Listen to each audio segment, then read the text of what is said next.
Assalamualaikum guys, kembali lagi di channel Sutoyo Lurah. Jangan lupa komen, like, subscribe, dan share. Yang belum subscribe jangan lupa subscribe tombol merah dan jangan lupa lagi klik channel loncengnya. Hitung 3 ya. 1, 2, 3.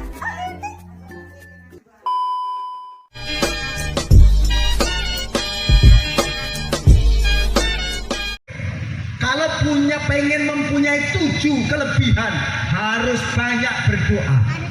Halo, lanjut. Nah, maka dari itu keturunan siapa sih Janoko? Punya temen namanya Werkudara, saudara Punto, Dewo, Nangkulo, dan Sadewo. Ada 5. Ini anak dari bapaknya siapa namanya? Pandu Dewo Noto. Bapak Pandu Dewo Noto siapa? Abioso. Bapak Abioso Manumoyoso. Bapak Manumoyoso Parikenan. Bapak Parikenan Bambang Sakri. Bapak Bambang Sakri Sekutrem. Bapak Sekutrem Polosoro. Bapak Polosoro Betoro Bermani. Bapak Betoro Bermani Betoro Bromo. Bapak Betoro Bromo Betoro Guru. Apal ora iki?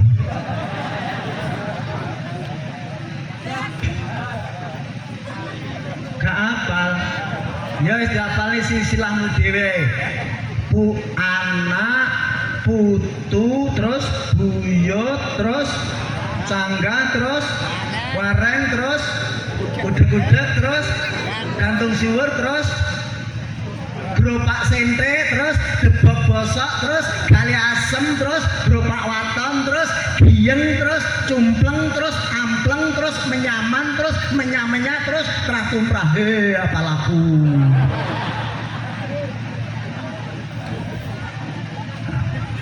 Maka kita harus mengendalikan hawa nafsu, maka kudanya pun diwarnai dengan warna merah, hitam, kuning, putih, seperti yang tadi terlahir dari seorang istri Dewi Sukesi dan seorang suami siapa? Wes Begawan Wes Rowo. Nah, apa maksudnya? Oh, ternyata Islam punya cara unik yang setiap orang tidak pernah mikir itu. Apa itu mengalahkan hawa nafsu? Dengan gerakan 4 juga. Gerakan mana? Pertama gerakan berdiri, kedua gerakan rukuk, ketiga gerakan sujud, keempat gerakan duduk. Dari berdirinya sholat, ini perwujudan dari nafsu amarah, maka diucapkanlah Allahu Akbar. Karena nafsu amarah adalah nafsu yang paling ganas, maka dikalahkan dengan kalimat yang paling keramat, yaitu Allahu Akbar. Maka saya pesan kepada semua saudara yang ada, jangan pernah Anda demo pakai kalimat takbir. Karena kalimat takbir hanya untuk mengakbarkan Allah Subhanahu wa ta'ala, jangan untuk membesar-besarkan demo. Halo, ngedong apa orang ini? Maka kita manusia, maaf ini agak sulit ngajinya karena kita sedang luar. Manusia diciptakan oleh Allah dari 4 unsur. 1 unsur api, 2 unsur angin, 3 unsur air, 4 unsur tanah. Tanpa 4 itu kita tidak akan jadi manusia. Sampai sekarang, simak baik-baik, sampai sekarang kita tidak bisa jauh dari 4 itu. Pertama dari api, masak pakai, ngerebus air pakai, ngerebus beras pakai, ngerebus sayuran pakai, merokok pakai api. Kita nggak bisa itu. Kita juga nggak bisa dari angin, bernapas pakai angin. Lalu kita nggak bisa dengan air, ya nggak? Nyuci pakai, mandi pakai, berwudu pakai, bercocok tanam pakai, semua kegiatan yang ada kaitannya dengan bersih-bersih semua pakai air.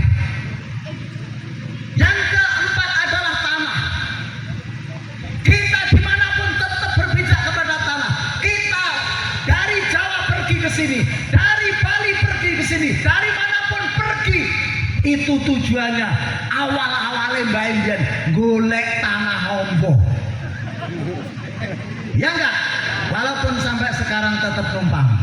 Kuwi jatahmu terakhir melarang. Halo? Ayo kita kaji. Pertama, api. Intinya menjadi kebaikan, ampase dadi nafsu amarah. Maka berdirinya sholat itu seperti watak terjadinya berdirinya sholat. Apa itu? Api. Siapa yang dekat api, kalau agak dekat terasa anget, tapi kalau terlalu dekat terasa panas. Dan api akan bersikap seperti itu terhadap siapapun. Kiai dekat api, panas. Menteri dekat api, panas. Presiden dekat api, panas. Orang biasa dekat api, panas. Siapapun akan sama. Artinya apa? Yuk, orang yang sudah pernah melakukan sholat 5 waktu, maka Anda harus bersikap dan berlaku adil terhadap siapa saja. Ayo. Jelas? Jelas. Yang kedua dari angin. Angin itu diwujudkan oleh orang Islam adalah rukuk. Yang berdiri namanya ikram, yang rukuk ini namanya munajat. Maka ini dari angin. Apa ini dari angin? Angin itu lembut, tidak terlihat tapi bisa dirasakan manfaatnya. Coba dipraktekkan oleh orang Indonesia. Kapan orang Indonesia kok berjalan di depan orang banyak, orang tua-tua, pasti dia memakai perilaku yang paling lembut, yaitu sopan santun. Enggak. Kalau di hadapan orang berjalan sudah tidak mengangguk seperti ini, berarti itu menghilangkan budaya Indo. Di Mekah pun begitu, Pak. Yang mau jalan seperti ini hanya orang Indonesia. Kalau orang-orang sana ada orang sholat aja dilangkai. Gimana? Nah, orang Indonesia lah yang punya budaya seperti itu. Itu sebetulnya terjemah dari sholat. Yang namanya sholat yang sebenarnya itu bukan sholat dalam sholat itu, tapi sholat yang sebenarnya kalau Anda mempraktekkan di luar sholat. Nyambung lagi. Ini loh maksudku, ini kadang nyambung loh. Sholat 5 waktu itu sebagai kewajiban. Terus tujuannya sholat yang pertama as-sholatu lidzikri, yang kedua as-sholatu tanha 'anil fahsya'i wal munkar. Sholat itu untuk lidzikri, ingat kepada Allah. Yang kedua untuk menjauhkan dari perbuatan keji dan munkar. Coba pikir dengan baik, kira-kira yang dihargai, yang kita hormati itu justru kita sungkurkan terendah mungkin. Dengan dalam tai pun masih tinggi dalam tai. Bener gak? Artinya yuk, orang yang pernah sujud harus mampu merendahkan diri terhadap dan kepada siapa saja. Jangan berlaku sombong. Wala tamsi fil ardi maroha, ditegur oleh Allah lewat Al-Quran. Halo, medong. Kibar tepat jam piro ini? Jam 3. Coba mbahmu ngono. Jelas ya? Paham ya? Nah, coba ini tak praktekkan lagi. Dan punten semua saudara-saudaraku yang beragama lain, silakan ingeti saya. Ingeti apa? Lihat saya. Gini coba. Kalau ini wajah-wajah bapak semua yang ada di atas ini, atau bapak yang ada di bawah atau ibu, kalau umpama saya gambarkan ini wajahmu, wajahnya bahasa Jawa apa toh? Oh, raimu ngono ya. Oleh aku nyebut raimu ngono. Lah, misal ini wajahmu, lalu ada orang kok begini kan? Kira-kira ngamuk nggak? Marah nggak? Ayo, Pak Yones, marah nggak kira-kira? Marah, sama marah. Tapi Islam mengajarkan sebetulnya apa itu? Coba lihat, saat Anda sholat berjamaah, kalau imamnya rukuk, sama ikut rukuk nggak? Saat rukuk itu perhatikan, bukankah kepala dan wajahmu semua yang sini pegang kamu? Ya nggak? Itu marah, ngamuk, kesinggung, emosi. Mengapa? Jawabannya pasti Anda jawab sedang sholat. sedang menghadap Allah. Itulah hidup. Kalau hidupmu cuma tujuannya Allah, kalau hidupmu cuma tujuannya ridhonya Allah, maka jadi orang nggak perlu mudah kesinggung, nggak perlu mudah emosi, nggak perlu mudah marah. Kalau seperti itu yang kau lakukan, mudah kesinggung, mudah marah, mudah emosi, berarti sholatmu gagal. Halo? Secara penyembahan wes bener, tapi secara aplikasi kehidupan gagal. Apa meneh sing ora salat yo? Halo? Jelas? Lagi-lagi. Ini baru dipledingi silet gini. Coba kalau terjadi ada wajah begini kan, lebih marah nggak? Lebih ngamuk nggak? Pasti lebih ngamuk karena wajah bidu karo belamaan sikil. Ya enggak? Tapi coba perhatikan, kalau kita sedang sholat berjamaah, saat imamnya sujud, kita sujud nggak? Bukankah saat sujud itu semua kepala dan wajah itu neng belamaan kancani semua? Kadang-kadang kopiah, songkok, kesampluk, ceblok. Ya nesu. Oh, berarti sebetulnya Islam itu mengajarkan kesabaran tanpa batas.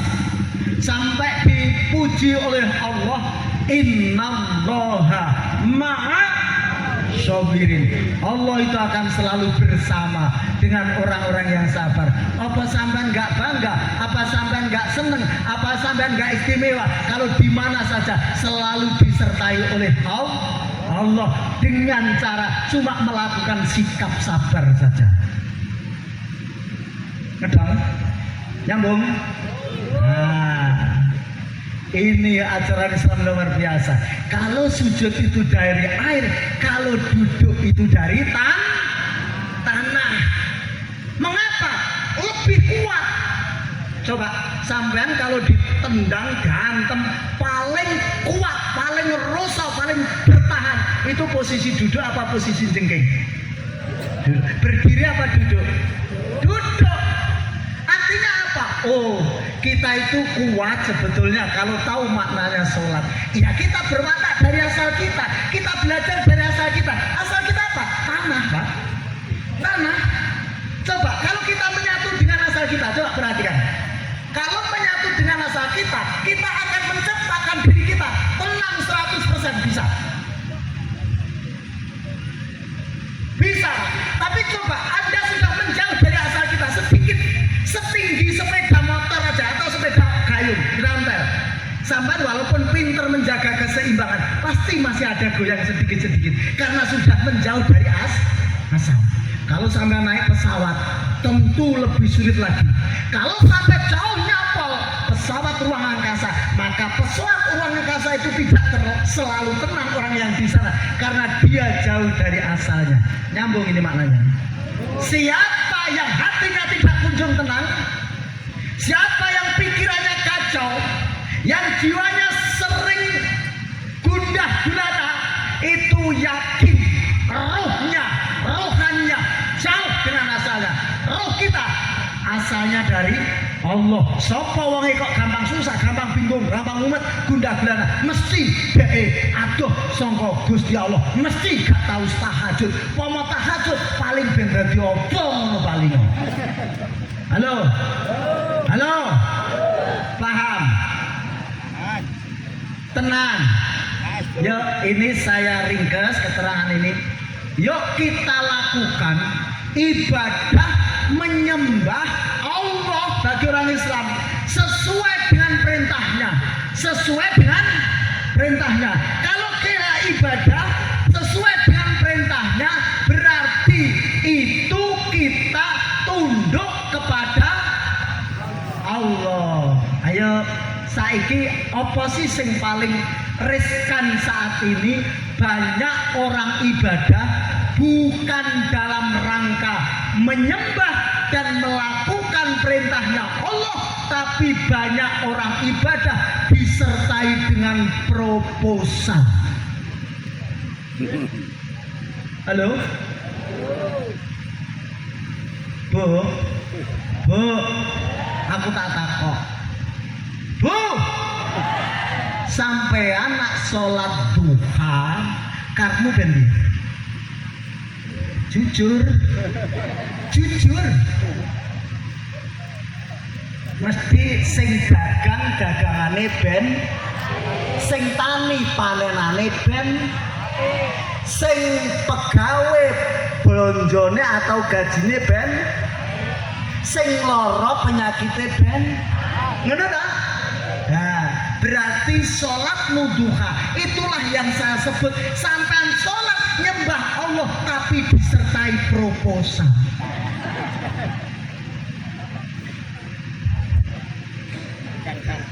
Piye ngetong orang ini? Nah, halo. Bahkan nafsu yang terakhir tadi, nafsu apa namanya yang terakhir? Mutmainah. Ayo menurut bapak-bapak beragama apapun sama ini, nafsu mutmainah itu nafsu yang paling baik dibanding ketiga penak itu nafsu apa nurani? Nah, tak takoni saya.